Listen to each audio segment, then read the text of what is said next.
I think it's super interesting. I mean, what other company or retailer has moved this national holiday around, then everyone follows suit? But the reality is, Amazon uses Prime Day like a pawn. They move it around based on what they need to suit their goals and their needs. So last year they moved it, like you said, to October, and it was really to pull demand forward.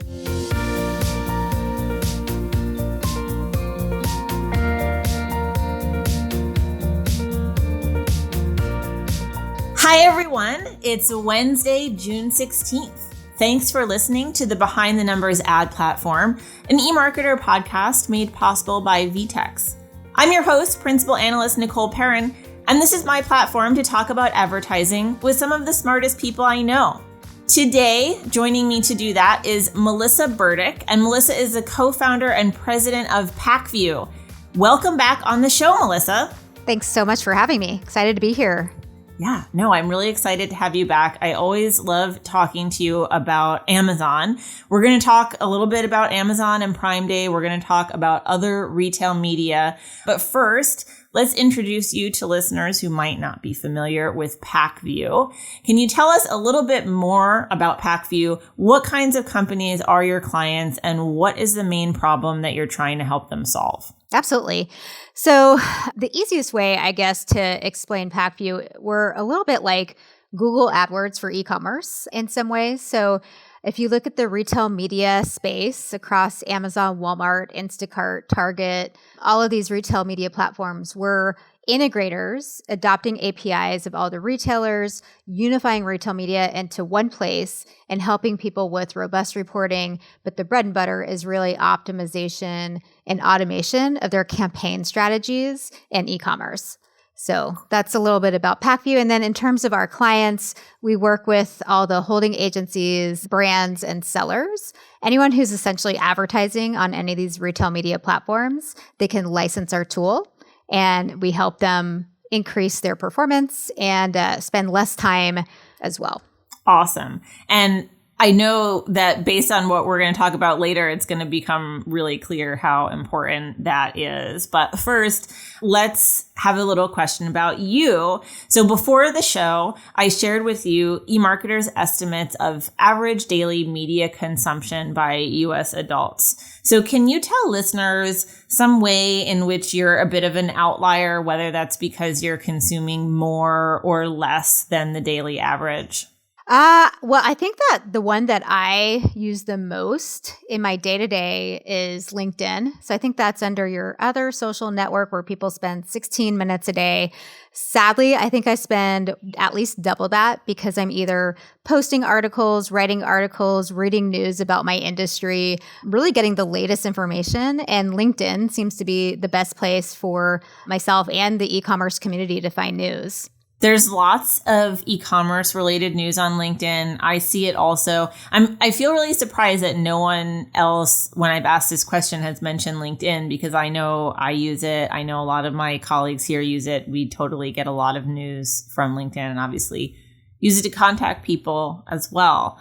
Cool. So let's jump into the conversation. I think for the first part, we're going to talk mostly about Prime Day, which is coming up pretty soon. Prime Day used to be in July. Last year, Amazon moved it to October, and now they've moved it to June. It's next week.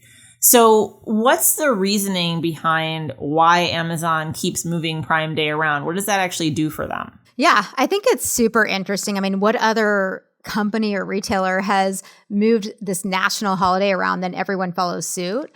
But the reality is, Amazon uses Prime Day like a pawn. They move it around based on what they need to suit their goals and their needs. So last year they moved it, like you said, to October, and it was really to pull demand forward so that it was, we were experiencing all the supply chain issues. They wanted to make sure that concentrated 5 days where there's this high deal holiday, they didn't have this like backup in their warehouses. So, they used this Prime Day to pull forward demand in October.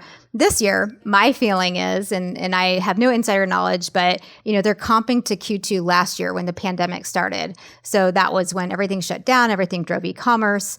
And so, I really think that Amazon is pulling Q2. I mean, it's not by coincidence that it's almost the last week in June, very end of Q2, where they're going to pull all those sales into that quarter. And then I guess I did see on LinkedIn some fodder around, I think Jeff Bezos is going to the moon in July. So they had to move it into June. So the idea then is like they had a really good Q2 last year. So that means that they have to have an even better Q2 this year. They've got that tough comp. That's a problem that a lot of businesses are going to run into this year. Just weird out of whack comps to 2020. Not that many of them have the power to move, like you said, move a big national holiday and get people to move their spending around like that. Yeah, very few can do that. Maybe Amazon. So how are sellers and advertisers approaching Prime Day this year? What's going to be new? What can you tell us about Prime Day promotions at this point? Yeah, I've been talking a lot to my clients about this and friends in the industry, and there's a couple things that have stood out. So one is this pressure to perform. So we were just talking about how people have, they're comping to last year. So the brands and especially independent brands and sellers are really feeling this. So some of them are really leaning in forward to try to comp last year. So that's one. Another one that's kind of different, a little bit different, is external media. So we're seeing more and more people leveraging TikTok and Instagram to drive their deals to Amazon. TikTok was one of those platforms that exploded during COVID as well, but we're seeing more and more usage on those platforms, which is interesting. Another one is Amazon pushing more of their ecosystem. So what's been happening in the past with Prime Day is it's the same, 23andMe or Instant Pod or Bose headphones across Amazon, Walmart, Target that you could buy. So what's the differentiation? Why come to Amazon? So of course they use their devices as a way, their unique devices to get them there, but then also they have more deals on their own properties. So they bought Wondery. They have some deals on Wondery Plus, Audible Premium Plus, Amazon Music Unlimited to get free months. So, I think that there's some of those things that's happening. And then lastly, in general, there seems to be this distrust of lowest price. There is this Profitero survey where they said 59% of consumers will price check Prime Day deals on other sites before buying on Amazon. And, Amazon's always had this tenet that they're the lowest price, but with price matching and just all the things that are going on, it seems like consumers are a little bit less trusting that they're going to have the lowest price. So that's kind of an interesting trend to keep an eye on. That's so interesting. I mean, especially on Prime Day of all times when you are expecting sort of ridiculous deals on Amazon. To your point about, sort of these same old products like the Instant Pots, it does seem sometimes like year after year, a lot of the same things are going on sale for Prime Day. And how many Instant Pots do you need? Exactly. And actually, and that is another interesting thing. So Amazon has these pretty stringent requirements around what you can submit. So it has to be a certain star rating, has to be, 3.5 to 4 at least 20 to 30% off the lowest price year to date, things like that. But I have had some clients mention that for the first time, they're able to submit deals not within that threshold, possibly so that they can attract some fresher, newer deals, but those are definitely one-offs. They have these tenants in place, and those are the kind of standard. But I think they may have gone to some brands and lowered that threshold just to get them on. So we'll see. We'll see on Prime Day if there's some unique and differentiated ones that we haven't seen before. Yeah, we'll see next week. Cool. Well, I'm going to take a really quick break for a message about our sponsor, and then I'll be back to talk to Melissa more broadly about retail media.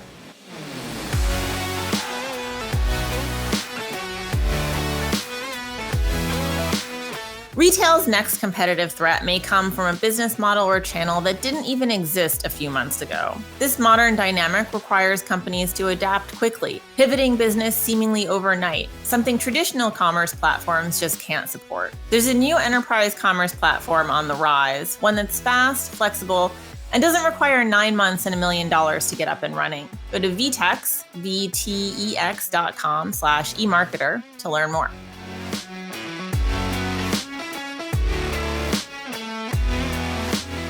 Awesome. Okay, I'm back now with Melissa Burdick, and we're going to talk now beyond just Amazon, more broadly about the retail media landscape, which I definitely have been watching it get a lot more crowded since the start of the pandemic. So what's kind of the latest bulletin from the retail media wars?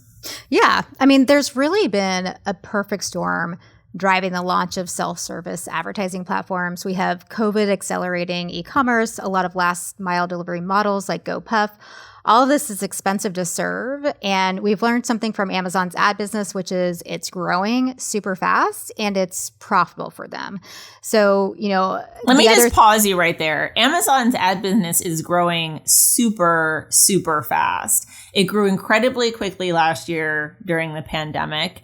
And just, its most recent earnings report, its results from Q1 of this year, continuing to grow at like 77%, this other line item year over year, which is just sort of phenomenal. I know. Every time I asked you what's the estimate, you keep telling me. I'm like, we're raising it. Yeah I know. We'll be raising it again. Yeah, we will. That's so crazy. And then on top of that, we have all the privacy changes with Google, Facebook, and Apple putting more importance on first-party data. So all of these things combined to say 2020 was this explosion of self-service ad platforms. So we've been working with all these retailers in alpha or beta with their APIs, but we launched last year alone just Walmart, Instacart, Criteo, and Citrus. This year we've launched eBay and we're working on TikTok. So there's just tons of these retail media platforms that are launching.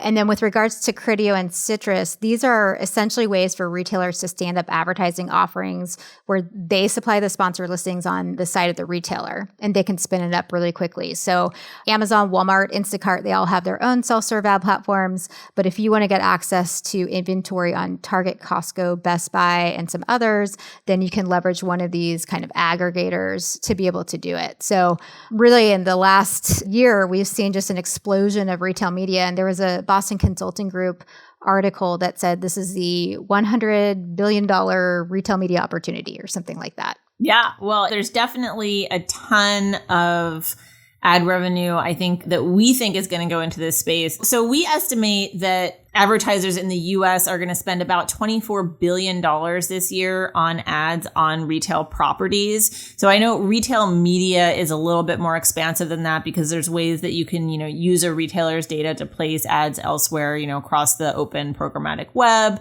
And some people kind of include some social platforms in this universe as well. But just looking at ads on retailer sites, we estimate that's something that grew by about 50% last year, growing this year again by 28% to $24 billion, and will almost double by the end of our forecast period in 2025. So we think it'll be about a $46 billion a year opportunity in the US in 2025. But since I was just saying, I'm pretty sure we're going to increase our estimates for Amazon when we update in October. This will be going up too.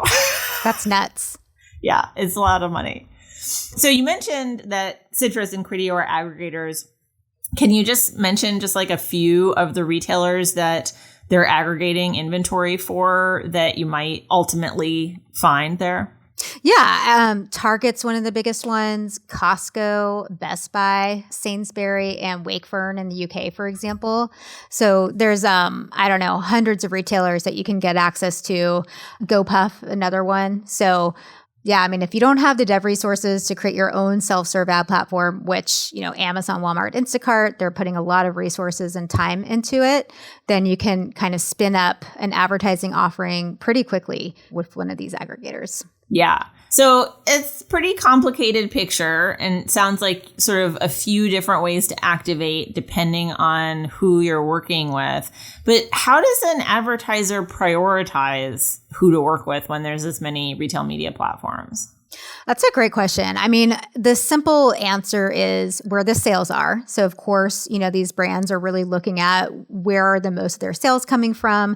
But then also on top of it, they really want to be where the customers and consumers are. Mm-hmm. So impression volumes and things like that. And then some of these more interesting newer spaces like GoPuff, for example, which is kind of like the convenience store for online, the type of audience that they're attracting, they get products to you really fast within 30 minutes. So, really these high concentration areas. And then also the things that they're more willing to do, test and learn, sampling, things that are interesting to brands are ways that they're attracting them. So, there is a lot to activate on. There used to be, a few, now there's many, and there's just so much money to go around. So there is going to be a prioritization of these things. But the good news is that a lot of these newer ad platforms, competition is low, CPCs are low, so you can have a relatively low budget to test and learn to see what works, and then, take it from there and go bigger. So.